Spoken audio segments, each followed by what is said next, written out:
Сіздің үйіңізде жаш балдар тұрады. Ошолар сіздің келечегіңіз. Сіз қандай болсаңыз, аларды құды ошондай болады.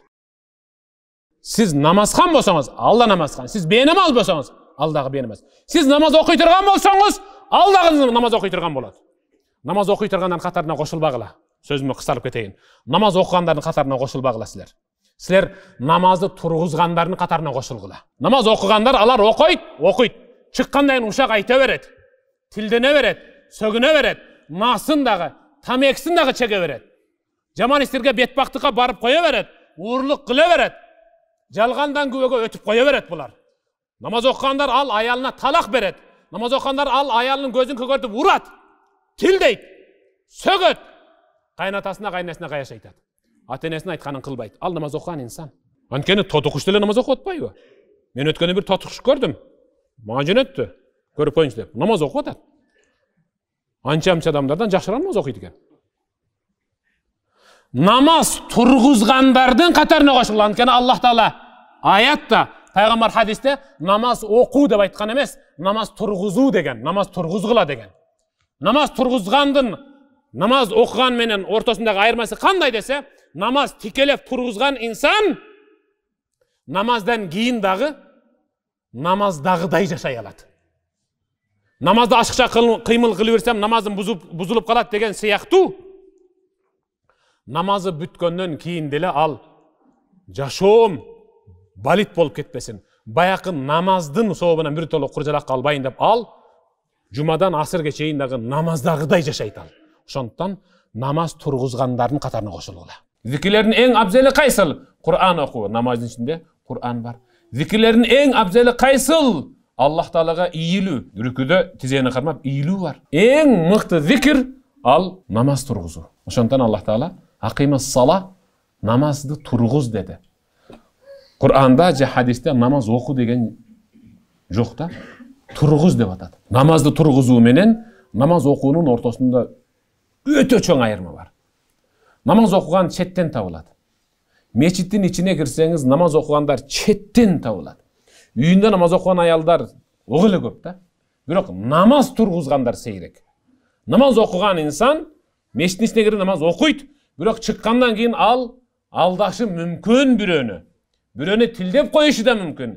Керек болсо уруп, урушуп, бирөөнүн жакасын жыртып мушташы деле мүмкүн. А намаз тургузган инсанчы, намаз тургузган инсан ал намазды бүтүп көчөдө бара жатканда да намаздын ичиндегидей тартипте жүрөт. Намазды тургузган инсан намаз окуп жатканда ашыкча кыймылды кылсам намазым бузулуп калат деген сыяктуу.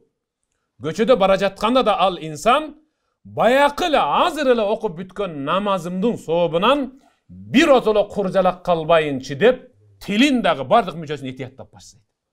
Намаз тургузуучу менен намаз окуучунун ортосунда ушундай чоң айырма бар, кагылайындар. Андыктан Аллах Таала баарыбызды намазды тургузуучулардын катарына кошсун. Акимас сала. Инна салата танха анил фахшаи вал мункар. Садақаллахул азим. Аллах айтты. Акимас сала. Намазды тургуз.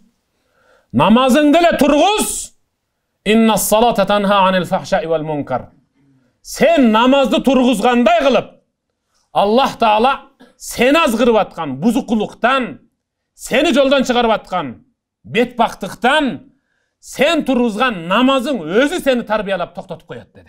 Бирөөсүлөрдүн кимдир бирөөнүн колунан кармап, койчей деп арагын алып коюшу мүмкүн, тамексин таштап дебелеп коюшу мүмкүн, зина бетбактыктан койчей деп уяткарып коюшу мүмкүн. Бирок ал баары жасай берет. Жүрөгүнө намаздын ырахаты кирмейинче, мынол жер менен жер сүзүп сажда кылып, мурун менен бейиштин намаздагы бейиштин жыты каңылжырыкты жармайынча эч нерседен тыйылбайбыз.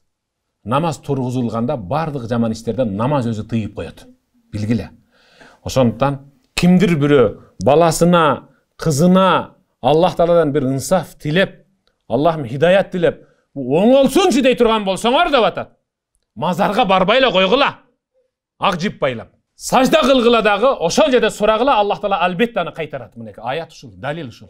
Акимас салах, инна салата танха анил фахшаи вал мункар. Намазды тургуз. Анткени намаз шариатка дал келбеген жат көрүнүш, арам, балит, бетбактыктан өзү эле тыйып тарбиялап коет. Намаз тургузгандан кийин, намазда сажда кылгандан кийин, эми салам берип чыккандан кийин дагы жалпы ушундай кадыресе кадимки жашоодо намаздагыдай жашай турган болсок, баягы окуган намазыбыз кабыл болду деп түшүнгүлө.